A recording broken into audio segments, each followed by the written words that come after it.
രഞ്ജിത്ത്, നോക്കൂ, ഇപ്പോൾ കേരളത്തിലെ ഏറ്റവും ശ്രദ്ധേയമായ മത്സരങ്ങൾ നടക്കുന്ന 2-3 മണ്ഡലങ്ങൾ എന്തായാലും വടക്കൻ മേഖലയിൽ തന്നെയാണ്. പ്രധാനമായും വടകര കേരളം ഉറ്റുനോക്കുന്നൊരു മണ്ഡലമാണ്, കണ്ണൂർ കേരളം ഉറ്റുനോക്കുന്നൊരു മണ്ഡലമാണ്, മലപ്പുറം നിശ്ചയമായും UDF വലിയ മുൻതൂക്കമുള്ള മണ്ഡലമാണ്, പൊന്നാനിയും ആ അർത്ഥത്തിൽ ഇക്കുറി കേരളം വളരെ ശ്രദ്ധയോടുകൂടി നോക്കുന്നൊരു മണ്ഡലമാണ്. കാരണം സമസ്തയിലെ ഭിന്നിപ്പൊക്കെ ഏതർത്ഥത്തിൽ ഏതൊക്കെ രീതിയിൽ അവിടെ പ്രതിഫലിപ്പിക്കും എന്നുള്ളതും ആകാംക്ഷയുണ്ടാക്കുന്നതാണ്. ആ അർത്ഥത്തിൽ വടക്കൻ മേഖല വളരെ രാഷ്ട്രീയമായി പ്രത്യേകതയുള്ള ഒരു തെരഞ്ഞെടുപ്പ് കാലഘട്ടമാണ് ഈ പ്രാവശ്യം 2024 എന്ന് പറയുന്നത്. എന്താണ് അവിടെ നിന്ന് ലഭിക്കുന്ന അവസാനത്തെ ചിത്രം?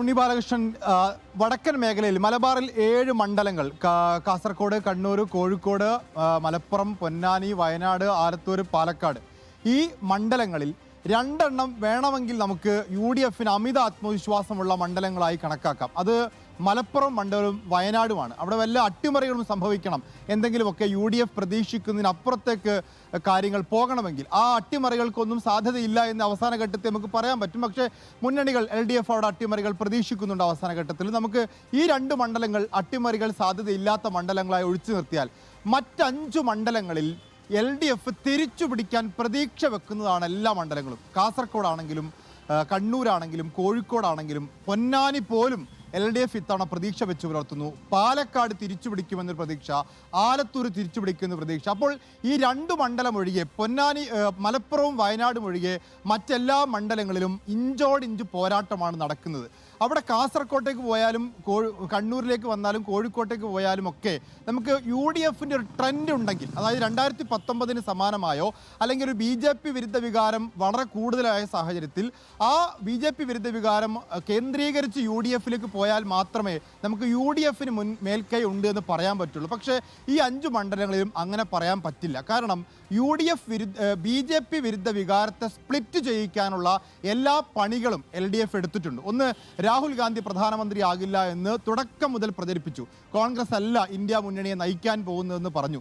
ഇടതുപക്ഷം ഉണ്ടെങ്കിലേ ഇന്ത്യ ഉള്ളൂ എന്നുള്ള പ്രചാരണവാക്യം മാത്രമല്ല, ഇടതുപക്ഷമായിരിക്കണം പാർലമെന്റിൽ ന്യൂനപക്ഷങ്ങളുടെ ശബ്ദം എന്ന് മലബാറിൽ അവർ പ്രചരിപ്പിച്ചിട്ടുണ്ട്. അപ്പോൾ ഇത്തരത്തിൽ രാഹുൽ ഗാന്ധി പ്രധാനമന്ത്രിയാവില്ല, ഇന്ത്യ മുന്നണിയെ കോൺഗ്രസ് നയിക്കില്ല എന്നുള്ള പ്രചാരണമൊക്കെ മലബാറിൽ അല്പമെങ്കിലും വിലപ്പോയിട്ടുണ്ട് എന്ന് കാരണം. അതുകൊണ്ടാണ് എല്ലാ മണ്ഡലങ്ങളിലും ശക്തമായ പോരാട്ടം നടക്കുന്നുണ്ട്.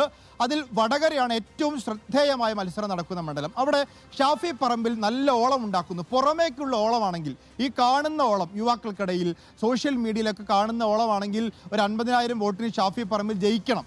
പക്ഷെ ആ ഓളമല്ല. ഒരു 40 വയസ്സിന് മുകളിലേക്ക് വോട്ട് ചെയ്യുന്ന ആൾക്കാരുണ്ട് അവിടെ. ആ 40 വയസ്സിന് മുകളിലേക്കുള്ള വോട്ടർമാർ, പ്രത്യേകിച്ച് സ്ത്രീ വോട്ടർമാർ, വീട്ടിലെ കാരണവന്മാരായിട്ടുള്ള ആളുകൾ, അങ്ങനെയുള്ള 40 വയസ്സ് മുകളിലേക്കുള്ള വോട്ടർമാരുടെ ട്രെൻഡ് ഇപ്പോഴും വ്യക്തമായിട്ടില്ല. അത് മാത്രമല്ല, ഞാനൊരു അവിടുത്തെ ഒരു വോട്ടറോട് ചോദിച്ചപ്പോൾ അവർ കൺഫ്യൂസ്ഡ് ആണ്. അപ്പോൾ ഒരു ഉത്തരം വളരെ രസകരമായി തോന്നി. അവർ പറഞ്ഞു, എങ്ങനെ നമ്മൾ ടീച്ചറെ തോൽപ്പിക്കാം? അങ്ങനൊരു വികാരം പ്രായമുള്ളവർക്കിടയിലുണ്ട്. എന്നാൽ ന്യൂനപക്ഷ വോട്ടുകളുടെ ഒരു കേന്ദ്രീകരണം അവിടെ ഷാഫി പറമ്പിൽ അനുകൂലമായി സംഭവിക്കും. എതിരൊരു ട്രെൻഡ് രൂപപ്പെടുമോ എന്നുള്ളതാണ് വടകരയിൽ അറിയാനുള്ള മറ്റൊരു കാര്യം. നമ്മൾ ഈ മണ്ഡലങ്ങൾ വേർതിരിച്ച് സംസാരിക്കുന്നതിനേക്കാൾ എനിക്ക് തോന്നുന്ന ഏറ്റവും പ്രധാനമായിട്ടുള്ള ഒരു കാര്യം എന്ന് പറയുന്നത് 2024 തെരഞ്ഞെടുപ്പിന് ഏറ്റവും നിർണായകമാക്കുന്നത് സമസ്തയിൽ വളരെ വ്യക്തമായൊരു ഭിന്നിപ്പുണ്ടായിരിക്കുന്നു. സമസ്ത എന്ന് പറയുന്ന സംഘടന ഏതാണ്ട് 2ആയി ഭിന്നിച്ചുകൊണ്ട് അഭിപ്രായങ്ങൾ പരസ്യമായി പറയുന്ന ഒരു സാഹചര്യം ഉണ്ടായിരിക്കുന്നു. ആ അർത്ഥത്തിൽ മുസ്ലിം സമുദായത്തിനുള്ളിൽ ഒരു വലിയ കൺഫ്യൂഷൻ ഉണ്ടായിരിക്കുന്നു. പ്രത്യേകിച്ച് ഇടതുപക്ഷം CAA പോലുള്ള വിഷയങ്ങൾ വലിയ രീതിയിൽ വടക്കൻ മലബാറിൽ കാര്യമായി തന്നെ പ്രചാരണത്തിന് ഉപയോഗിച്ചിട്ടുണ്ട്. ആ അർത്ഥത്തിൽ ഈ പറയുന്ന മുസ്ലിം കൺസോളിഡേഷൻ എന്ന് പറയുന്നത് UDF അനുകൂലമായി സംഭവിക്കാതിരുന്നാൽ, നേരത്തെ VS രഞ്ജിത്ത് സൂചിപ്പിച്ചതുപോലെ ചില അത്ഭുതകരമായ അട്ടിമറികൾ മലബാർ മനസ്സിൽ സൂക്ഷിക്കുന്നു എന്ന് വേണം കരുതാൻ. അത്തരത്തിലുള്ളൊരു സാധ്യതയിലേക്കാണോ കേരള രാഷ്ട്രീയം തന്നെ നീങ്ങുന്നത്? തീർച്ചയായിട്ടും നമുക്ക് നോക്കിയാൽ ഇപ്പോൾ മുസ്ലിം ന്യൂനപക്ഷ വോട്ടുകളിൽ AP വിഭാഗത്തിൻ്റെ വോട്ട്, അത് പരമ്പരാഗതമായി LDF കിട്ടുന്ന, നമ്മൾ സാധാരണ അവരെ പരിഹാസ രൂപേണ അരിവാൾ സുന്നികളിൽ നിന്ന് വിളിക്കുന്ന AP വിഭാഗത്തെ, കാന്തപുരം വിഭാഗത്തെയാണ്. പക്ഷെ കഴിഞ്ഞ തവണ ഈ AP വിഭാഗങ്ങൾ പോലും UDF അനുകൂലമായി ചിന്തിച്ചു. ഇത്തവണ AP വിഭാഗത്തിൻ്റെ മുതിർന്ന നേതാവ് ഹസ്കരി പ്രത്യേകിച്ചെടുത്തു പറഞ്ഞു, 2019 സാഹചര്യമല്ല ഇപ്പോഴുള്ളത്, അങ്ങനെ UDF അടക്കമായി ഒരു പിന്തുണ കൊടുക്കുന്ന സാഹചര്യമേ ഇല്ല എന്ന് പറഞ്ഞു. എന്ന് പറഞ്ഞാൽ അവർ മുൻ നിലപാടിലേക്ക് നിലപാടിലേക്ക് തിരിച്ചു പോകുന്നു എന്നുള്ളത് തന്നെയാണ്. അതായത് LDF അനുകൂല നിലപാട് തുടരും എന്നുള്ളതാണ്. ഒരു പക്ഷേ കഴിഞ്ഞ തവണയൊക്കെ രാഘവന് വോട്ട് ചെയ്ത ആൾക്കാർ അല്ലെങ്കിൽ UDF അനുകൂലമായി വോട്ട് ചെയ്ത ആളുകൾ ഒരു ചെറിയ വിഭാഗമെങ്കിലും UDF വോട്ട് ചെയ്തേക്കാം. പക്ഷേ കാന്തപുരം വിഭാഗത്തിൻ്റെ ഒരു പിന്തുണ ഇത്തവണ LDF ആർജിച്ചിട്ടുണ്ട്. പരമ്പരാഗതമായി UDF കിട്ടുന്നത് EK വിഭാഗത്തിൻ്റെ വോട്ടുകളാണ്. അത് ഈ ലീഗിൻ്റെ വോട്ടുകളാണ്. ഈ EK വിഭാഗത്തിൻ്റെ വോട്ടുകളിലാണ് സ്പ്ലിറ്റ് ഉണ്ടാക്കാൻ LDF ശ്രമിച്ചത്. അത് ഈ ഷജറകൾ എന്നറിയപ്പെടുന്ന ഉമർ ഫൈസി മുക്കത്തെ പോലുള്ളവർ നേതൃത്വം കൊടുക്കുന്നൊരു വിഭാഗം EK-യിലുണ്ട്. അത് വലിയൊരു ഭൂരിപക്ഷമൊന്നുമല്ല. EK വിഭാഗത്തിൻ്റെ വോട്ടുകളിൽ മഹാഭൂരിപക്ഷം ഷജറകളൊന്നുമല്ല. പക്ഷേ അങ്ങനെ ഒരു വിഭാഗത്തെ ഉണ്ടാക്കിയെടുക്കാൻ LDF പറ്റിയിട്ടുണ്ട്. ആ വോട്ടുകൾ LDF ഗുണമാവും. പ്രത്യേകിച്ച് കോഴിക്കോട്ടൊക്കെ വന്നു കഴിഞ്ഞാൽ കഴിഞ്ഞ തവണ MK രാഘവന് 80,000 ഭൂരിപക്ഷമുണ്ട്. അതൊക്കെ പ്രത്യേക സാഹചര്യത്തിലാണ്. 16,000 അതിന് മുന്നത്തെ ഭൂരിപക്ഷം. ആ ഭൂരിപക്ഷം മറികടക്കാനൊക്കെ സാധ്യതയുള്ള വോട്ടുകളാണ് ഈ പറഞ്ഞ ന്യൂനപക്ഷ വോട്ടുകൾ. ആ ന്യൂനപക്ഷ വോട്ടുകൾ കഴിഞ്ഞ തവണ ഈ പറയുന്ന ജമാഅത്തെ ഇസ്ലാമി ആ കൂട്ടത്തോട് UDF വോട്ട് ചെയ്തതാണ്. ഇത്തവണ സാഹചര്യം വ്യത്യസ്തമല്ലെങ്കിലും അങ്ങനെയുള്ള വോട്ടുകളിലൊക്കെ ഇടതുപക്ഷം ഒരു സ്വാധീനം ചെലുത്താൻ വേണ്ടി ശ്രമിച്ചിട്ടുണ്ട്. അങ്ങനെ ഒരു ന്യൂനപക്ഷ കേന്ദ്രീകരണം UDF അനുകൂലമായി സംഭവിച്ചിട്ടില്ല എങ്കിൽ കാസർഗോഡും കോഴിക്കോട്ടും കണ്ണൂരിലും പൊന്നാനി ഉൾപ്പെടെയുള്ള മണ്ഡലങ്ങളിൽ വലിയ മാറ്റങ്ങൾ സംഭവിക്കാനുള്ള സാധ്യതയുണ്ട്. പക്ഷേ ന്യൂനപക്ഷ കേന്ദ്രീകരണം UDF അനുകൂലമായിരിക്കും എന്നുള്ളതാണ് UDF കേന്ദ്രങ്ങൾ ഇപ്പോഴും വിശ്വസിക്കുന്നത്. പക്ഷേ ഉണ്ണിബാലകൃഷ്ണൻ, ഈ പൊന്നാനി അടക്കമുള്ള കാര്യങ്ങൾ എന്ന് പറയുമ്പോൾ പൊന്നാനിയിൽ ഇപ്പോൾ ഒരു അതിവായന നടക്കുന്നുണ്ടോ എന്ന് സംശയമുണ്ട്. കാരണം ആ ഒരു സ്ഥാനാർത്ഥിയെ എത്രത്തോളം ഒരു മുസ്ലിം സ്ഥാനാർത്ഥി ഏതെങ്കിലും ഒരു രാഷ്ട്രീയക്കാരനായി തന്നെ കാണുന്നു എന്നുള്ള പ്രശ്നമുണ്ടല്ലോ. അപ്പോൾ ലീഗിൽ നിന്ന് ഒരു വലിയ വിഭാഗത്തിന് ലീഗിനിടയ്ക്ക് സമസ്തയിൽ വലിയ പ്രശ്നമുണ്ട്, സമസ്തയിൽ ഒരു ഭിന്നത വന്നിരിക്കുന്നു എന്ന തോന്നലുണ്ടാക്കുന്നു. ലീഗിനെ ശരിക്കും പാഠം പഠിപ്പിക്കുക എന്നുള്ള കാര്യമുണ്ടായിരുന്നു, ലീഗുമായി ബന്ധപ്പെട്ട വിമർശനങ്ങളുണ്ടായിരുന്നു. പക്ഷേ തിരഞ്ഞെടുപ്പിനോട് അടുക്കുമ്പോൾ ആ നിലപാട് മാറ്റുന്നു എന്നുള്ളത് കൊണ്ടല്ലേ ഔദ്യോഗിക വിഭാഗം ഇവിടെ വെടിനിർത്തൽ വേണം എന്ന് എന്നെ ആവശ്യപ്പെട്ടിരിക്കുന്നത്. ഇനിയിപ്പോൾ ലീഗിന് ഒരു തിരിച്ചടി ഉണ്ടാകുന്ന ഒരു കാര്യത്തിലേക്ക്, അങ്ങനെ ഒരു സമീപനത്തിലേക്ക് ആത്യന്തികമായി സമസ്ത എത്തില്ല എന്നാണ് ഞാൻ മനസ്സിലാക്കുന്നത്. അങ്ങനെ പോകുമ്പോൾ നമുക്ക് തന്നെ തിരിച്ചടി എന്നൊരു വിലയിരുത്തൽ സമസ്തയ്ക്കകത്തുണ്ട് എന്നാണ് ഞാൻ മനസ്സിലാക്കുന്നത്. ഈ സമസ്തയും ലീഗും തമ്മിലുള്ള ഭിന്നിപ്പ് എന്നതിനപ്പുറത്ത് ഞാൻ മനസ്സിലാക്കുന്നത് സമസ്തയിൽ തന്നെ അതിശക്തമായൊരു ഭിന്നിപ്പ് രൂപപ്പെട്ടിരിക്കുന്നു എന്നുള്ളതാണ്. ഇപ്പോൾ ഉമർ ഫൈസി പറയുന്നത് LDF ആണ് ഫാസിസത്തെ നേരിടാൻ ഏറ്റവും ഉത്തമമായ ശക്തി എന്ന് വളരെ വ്യക്തമായി അദ്ദേഹം പറഞ്ഞിരിക്കുന്നു. നമുക്ക് തന്നിരിക്കുന്ന അഭിമുഖത്തിൽ തന്നെ പറഞ്ഞിരിക്കുന്നു. അതുകൊണ്ട് ഈ കോൺഗ്രസിനേക്കാളും ഈ കാലഘട്ടത്തിൽ വിശ്വസിക്കാവുന്ന സഖ്യകക്ഷി LDF ആണെന്ന് ഉമർ ഫൈസി കൂടത്തായി പറയുകയാണ്. അപ്പോൾ തന്നെ ഉമർ ഫൈസി പറയുകയാണ്. അതേസമയം നാസർ ഫൈസി കൂടത്തായി വന്നിട്ട് പറഞ്ഞ എന്താണ്, എക്കാലവും ഇതൊരു ദേശീയ തെരഞ്ഞെടുപ്പാണ്. ഈ ദേശീയ തെരഞ്ഞെടുപ്പിൽ കോൺഗ്രസിനെ മാറ്റി നിർത്തിക്കൊണ്ടൊരു ആലോചന പോലും നമ്മൾ നടത്തിക്കൂടാ എന്നും ഈ യഥാർത്ഥത്തിൽ വയനാട്ടിൽ ഇടതുപക്ഷം ഒരു സ്ഥാനാർത്ഥിയെ പോലും നിർത്താൻ പാടില്ല എന്നുമാണ് നാസർ ഫൈസി കൂടത്തായി പറഞ്ഞത്. ആ അർത്ഥത്തിൽ ഏറ്റവും ശക്തമായ ഭിന്നിപ്പ് സമസ്തയ്ക്കുള്ളിൽ രൂപപ്പെട്ടിട്ടുണ്ട്. അതുകൊണ്ടാണ് ജിഫ്രി മുത്തക്കോയ് തങ്ങളെ പോലെ ഒരാൾക്ക് വന്നിട്ട് ഇത് വെടിനിർത്തലാണ്, ഇനി ഇത് ഇക്കാര്യത്തിൽ ആരും സംസാരിക്കരുതെന്ന് പറയേണ്ടത്, പക്ഷേ പറയേണ്ടി വന്നത്. പക്ഷേ ഇതിൻ്റെ ഒരു ഇമ്പാക്റ്റ് എന്താണ് സ്മൃതി? ഇപ്പോൾ ടീം സമസ്ത പൊന്നാനി എന്ന് പറഞ്ഞുകൊണ്ട് പൊന്നാനിയിൽ നിശ്ചയമായും ഒരു വലിയ ക്യാമ്പയിൻ നടക്കുന്നുണ്ട്. ഞാൻ ഈ പൊന്നാനിയിലും അതുപോലെ തന്നെ മലപ്പുറത്തും വലിയ ഒരു എന്താ പറയുക അത്തരത്തിലൊരു വോട്ട് ഭിന്നിച്ച് പോകുമെന്ന് പ്രതീക്ഷിക്കുന്നില്ല. പക്ഷേ ഇതിൻ്റെ ഒരു ഇമ്പാക്റ്റ് എന്ന് പറയുന്ന നേരത്തെ രഞ്ജിത്ത് സൂചിപ്പിച്ചതാണ്. പാലക്കാട് പോലും, ഞാൻ പറയുന്നത് പാലക്കാട് മണർകാടൊക്കെ എന്ന് പറഞ്ഞാൽ അവർക്ക് വലിയ ഈ മുസ്ലിം വോട്ട് കൺസോൾട്ടേഷൻ നടക്കുന്ന സ്ഥലമാണ്. അപ്പോൾ അവിടെയൊക്കെ എന്ന് വെച്ചാൽ പാലക്കാട്, ഈ പറയുന്ന കണ്ണൂർ, കാസർഗോഡ്, കോഴിക്കോട്, ഈ 4 മണ്ഡലങ്ങളിൽ ഈ ഭിന്നിപ്പ് ഏതെങ്കിലും അർത്ഥത്തിലൊരു ഇമ്പാക്റ്റ് ഉണ്ടാക്കിയാൽ അത് LDF ഗുണകരമായി വരുമെന്ന കാര്യത്തിൽ ഒരു സംശയവുമില്ല.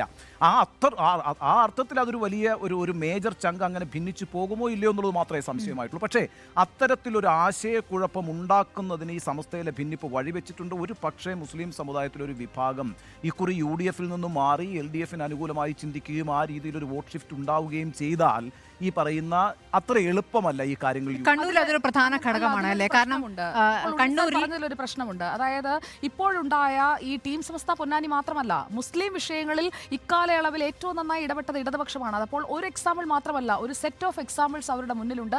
അത് മലബാറിലെ എല്ലാ മണ്ഡലങ്ങളിലും പ്രതിധ്വനിക്കാനുള്ള ഒരു സാധ്യതയുണ്ട്. ഇപ്പോഴത്തെ റീസെന്റ് ഡെവലപ്മെന്റ്സ് മാത്രമല്ല, പലതും പൊട്ടി പുറത്തേക്ക് വരുന്നു. അതിന് KS ഹംസ എന്ന് പറയുന്നത് ഒരു കാറ്റലിസ്റ്റായി, ഒരു ഉൽപ്രേരകമായി പ്രവർത്തിക്കുന്നു എന്ന് മാത്രമേ ഉള്ളൂ. നികേഷ് സാർ, ഞാൻ നേരത്തെ പറഞ്ഞ ഇതാണ്, സമസ്തയിൽ നിന്നും ഇപ്പോൾ അവിടുത്തെ ചില രാഷ്ട്രീയ നിരീക്ഷകർ പറഞ്ഞാണ് സമസ്തയിലെ ഭിന്നത എന്ന് പറയുന്നത് ഒരു 10% അങ്ങോട്ടേക്ക് LDFുമായി ബന്ധപ്പെട്ട് അങ്ങോട്ട് പോകാൻ സാധ്യത. 10% എന്ന് പറയുമ്പോഴും ചെറുതല്ല കണക്ക്. അപ്പോൾ അത് പോകാൻ സാധ്യത. കണ്ണൂരിൽ പ്രത്യേകിച്ച് ഈ മുസ്ലിം ന്യൂനപക്ഷവുമായി ബന്ധപ്പെട്ട വിഷയങ്ങൾ അത് ഒരു പ്രധാനപ്പെട്ട വിഷയമായി തന്നെ ഉന്നയിച്ചിട്ടുണ്ട് തോന്നുന്നത്. എത്രത്തോളം കണ്ണൂരിൽ പ്രതിഫലിക്കുന്നതാണ്? കണ്ണൂരിൽ സ്വാഭാവികമായിട്ടും ഒരു ന്യൂനപക്ഷ വോട്ടുകൾ കെ സുധാകരന് ലഭിക്കുമെന്ന് ഞാൻ കരുതുന്നില്ല. പ്രത്യേകിച്ച് കെ സുധാകരൻ്റെ സമീപകാല പ്രസ്താവനകളെല്ലാം തന്നെ. ഞാൻ കഴിഞ്ഞ ദിവസം ഞാനൊരു ടെലിവിഷൻ ചാനലിൻ്റെ അഭിമുഖം കണ്ടു. അതിനകത്ത് BJPയിലേക്ക് പോവുകയില്ല എന്നുള്ള ചോദ്യത്തിന് ഇപ്പോഴില്ല എന്ന മറുപടിയാണ്. അതൊക്കെ നെഗറ്റീവാണ്. അത് സ്വാഭാവികമായിട്ടും കണ്ണൂർ പോലുള്ള ഒരു ലോക്സഭാ മണ്ഡലത്തിൽ ഒരു ഐക്യ ജനാധിപത്യ മുന്നണിയുടെ സ്ഥാനാർത്ഥി പറയാൻ പാടില്ലാത്ത കാര്യം. ഇപ്പോഴില്ല എന്ന് വെച്ചാൽ ഈ ലോക്സഭാ തെരഞ്ഞെടുപ്പിന് മുമ്പില്ല എന്നുള്ളത് മാത്രമായിരിക്കും. അതിനുശേഷം ഞാൻ വേണമെങ്കിൽ പോയേക്കാം എന്നുള്ള ഒരു സൂചന ആ സ്ഥാനാർത്ഥി തന്നെ കൊടുക്കുന്നത് അപകടകരമാണ്. അത് ആ മുന്നണിയെ സംബന്ധിച്ചിടത്തോളം ആ മുന്നണി പരിശോധിക്കട്ടെ എന്ന് എനിക്ക് അക്കാര്യത്തിൽ പറയാനുള്ളൂ. നേരത്തെ ഉണ്ണി ബാലകൃഷ്ണൻ ചൂണ്ടിക്കാണിച്ചതുപോലെ തന്നെ നോക്കൂ, 2016 2021 ഇതേ സ്ഥിതിവിശേഷമാണ് സ്മൃതി. അതായത് സമസ്ത AP വിഭാഗത്തിൻ്റെ പൂർണ്ണ പിന്തുണയും EK വിഭാഗത്തിലെ ഒരു വിഭാഗത്തിൻ്റെ പിന്തുണയും. സ്മൃതി ഒരു കാലഘട്ടത്തിലും വിചാരിക്കേണ്ട EK വിഭാഗത്തിൻ്റെ പൂർണ്ണമായ പിന്തുണ ഇടതുപക്ഷ ജനാധിപത്യ മുന്നണി ആഗ്രഹിക്കുന്നുണ്ട് എന്ന്. ഇല്ല തന്നെ. അതിലെ ഒരു വിഭാഗത്തിൻ്റെ പിന്തുണ അത് ചിലപ്പോൾ 2021 കുറയുകയോ കൂടുകയോ ചെയ്യാം 2024 ലോക്സഭാ തെരഞ്ഞെടുപ്പിൽ. പക്ഷെ അത് കൂടുതൽ വോട്ടുകളാണ് LDFന് ഇതുവരെ അതിൻ്റെ ചരിത്രത്തിൽ ഇതുവരെ ലഭിച്ചിട്ടില്ലാത്ത വോട്ടുകളാണ് EK സുന്നി വിഭാഗത്തിലെ ഈ ഒരു വിഭാഗം വോട്ടുകൾ എന്നുള്ളതാണ്. ഈ ലോക്സഭാ തെരഞ്ഞെടുപ്പിൽ മലബാറിൽ പ്രത്യേകിച്ച് നോക്കൂ, അണ്ടർ കറന്റ് എന്താണ്, അടിയൊഴുക്ക് എന്താണ് എന്നുള്ളതാണ് നമുക്ക് മനസ്സിലാക്കാൻ ശ്രമിക്കേണ്ട ഏറ്റവും പ്രധാനപ്പെട്ട കാര്യം. ഇപ്പോൾ സർക്കാർ വിരുദ്ധ വികാരം, പിണറായി വിജയൻ സർക്കാരിനെതിരായ വികാരം ഈ പറയുന്ന ന്യൂനപക്ഷ വോട്ടുകളെ മറികടന്നുകൊണ്ട് ആഞ്ഞടിക്കുന്നുണ്ടോ? ഉണ്ട് എങ്കിൽ പിന്നെ ഈ ന്യൂനപക്ഷ വോട്ടുകൾ കൊണ്ടൊന്നും ഒരു കാര്യമില്ല. ഇനി സർക്കാർ വിരുദ്ധ വികാരമില്ലേ, ഈ ന്യൂനപക്ഷ വോട്ടുകൾ കൊണ്ട് നമ്മൾ പ്രതീക്ഷിക്കാത്ത പല മണ്ഡലങ്ങളും ഒരുപക്ഷെ കടപുഴകും എന്നുള്ളതാണ് സ്ഥിതി. അപ്പോൾ അണ്ടർ കറന്റ് എന്താണ് എന്നുള്ളതാണ് കണ്ടുപിടിക്കേണ്ട വിഷയം ഈ മണിക്കൂറിൽ എന്നാണ് ഞാൻ വിചാരിക്കുന്നത്. ഏറ്റവും പ്രധാനപ്പെട്ട കാര്യമാണ്. കാരണം വെച്ചാൽ ഈ തെരഞ്ഞെടുപ്പിൽ ഒരു തരംഗമില്ല എന്നുള്ള കാര്യം ഉറപ്പാണല്ലോ. 2019 നിന്ന് ഭിന്നമായി നമുക്ക് എല്ലാവർക്കും അറിയുന്നത് പോലെ ഒരു തരംഗം എന്ന് പറയുന്നത് പ്രത്യക്ഷത്തിലില്ല. അതാണല്ലോ ഏറ്റവും പ്രധാനപ്പെട്ട ഒരു കാര്യം. വെച്ചാൽ ശബരിമല പോലൊരു വിഷയമില്ല, രാഹുൽ ഗാന്ധി സ്ഥാനാർത്ഥിയായതുമായി ബന്ധപ്പെട്ടൊരു തരംഗമില്ല. ആ രണ്ട് തരംഗങ്ങളും ഇല്ല എങ്കിൽ പിന്നെ ഒരു സാധാരണ നിലയിലുള്ള ഒരു ഇലക്ഷനാണ് കേരളത്തിൽ നടക്കുന്നത് നമ്മൾ വിചാരിക്കണം. അങ്ങനെയാണെങ്കിൽ പിന്നെ അടിയൊഴുക്കുകളാണ് പ്രധാനം. അടിയൊഴുക്കുകളിൽ സർക്കാർ വിരുദ്ധ തരംഗമുണ്ട് എങ്കിൽ 2019 ഒരു മുന്നേറ്റം എന്ന് പറയുന്നത് UDFനെ സംബന്ധിച്ചിടത്തോളം ഒട്ടും തന്നെ അസാധ്യമല്ല 2024. കാരണം സർക്കാർ വിരുദ്ധ തരംഗമുണ്ടെങ്കിൽ അതെല്ലാ മണ്ഡലങ്ങളിലും ഇടതുപക്ഷത്തിനെതിരായിട്ടുള്ള ഒരു വികാരത്തെ ഉണ്ടാക്കും. എന്നാൽ ഞാൻ വിചാരിക്കുന്നത് ഈ പറയുന്ന ന്യൂനപക്ഷ വോട്ടുകൾ കൺസോൾഡേറ്റ് ചെയ്യപ്പെടാത്തൊരു സാഹചര്യം ഉണ്ടാവുകയും അത്രയൊന്നും ശക്തമായൊരു സർക്കാർ വിരുദ്ധ തരംഗം ഇല്ലാതിരിക്കുകയും ചെയ്താൽ, അതൊക്കെ ഹൈപ്പോത്തറ്റിക്കലാണ് കേട്ടോ ഈ സാഹചര്യം. നമുക്കിതിൻ്റെ അടിയൊഴുക്കുകളെ കൃത്യമായി നിർവചിക്കാനോ കണ്ടെത്താനോ ഒന്നും കഴിയണമെന്നില്ല. പക്ഷേ അത്തരത്തിലൊരു ജനവികാരം ശക്തമായി സർക്കാരിനെതിരായി ഇല്ലാതിരിക്കുകയും ന്യൂനപക്ഷ വോട്ട് ബാങ്കിൽ ഏതെങ്കിലും തരത്തിലുള്ള ആശയക്കുഴപ്പങ്ങൾ ഉണ്ടാവുകയും ചെയ്താൽ ഈ പറയുന്ന നമ്മളുടെ പ്രവചനങ്ങൾക്കൊക്കെ അപ്പുറത്തായിട്ടുള്ള റിസൾട്ടാണ് വരിക. ഒരു കാര്യം വളരെ പ്രധാനപ്പെട്ടതാണ്. ഈ ലോക്സഭാ തെരഞ്ഞെടുപ്പിനെ സംബന്ധിച്ചിടത്തോളം നമുക്ക് 2019 തൊട്ടടുത്ത് നമ്മൾ 5 വർഷം മുമ്പ് ഇതേ ടെലിവിഷൻ ന്യൂസ് മുറിയിലിരുന്ന് വിശകലനം ചെയ്തതാണല്ലോ, വളരെ ദൂരെയൊന്നും അല്ലല്ലോ. നമുക്ക് കൃത്യമായി പ്രകടമായിരുന്നു. വലിയ നിലയിൽ ശബരിമല വികാരം പ്രകടമായിരുന്നു, വലിയ നിലയിൽ രാഹുൽ ഗാന്ധിയുടെ ആരവം പ്രകടമായിരുന്നു. ഈ ലോക്സഭാ തെരഞ്ഞെടുപ്പിൽ നിശബ്ദമാണ്. അപ്പോൾ നേരത്തെ ഉണ്ണി പറഞ്ഞ പോലെ തന്നെ ഒരു അണ്ടർ കറന്റ്, ഒരു അടിയൊഴുക്കുണ്ടോ ഇല്ലയോ എന്നുള്ളത് സംബന്ധിച്ച് നമുക്കിപ്പോൾ കാണാൻ കഴിയില്ല. അടിയൊഴുക്ക് ഇല്ലാതിരിക്കുകയും ഈ പറയുന്ന ന്യൂനപക്ഷ വോട്ടുകൾ ഇടതുപക്ഷത്തിന്റെ മേൽത്തട്ടിലേക്ക് വന്നു വീഴുകയും ചെയ്യുകയാണെങ്കിൽ പ്രവചനാതീതമാണ്.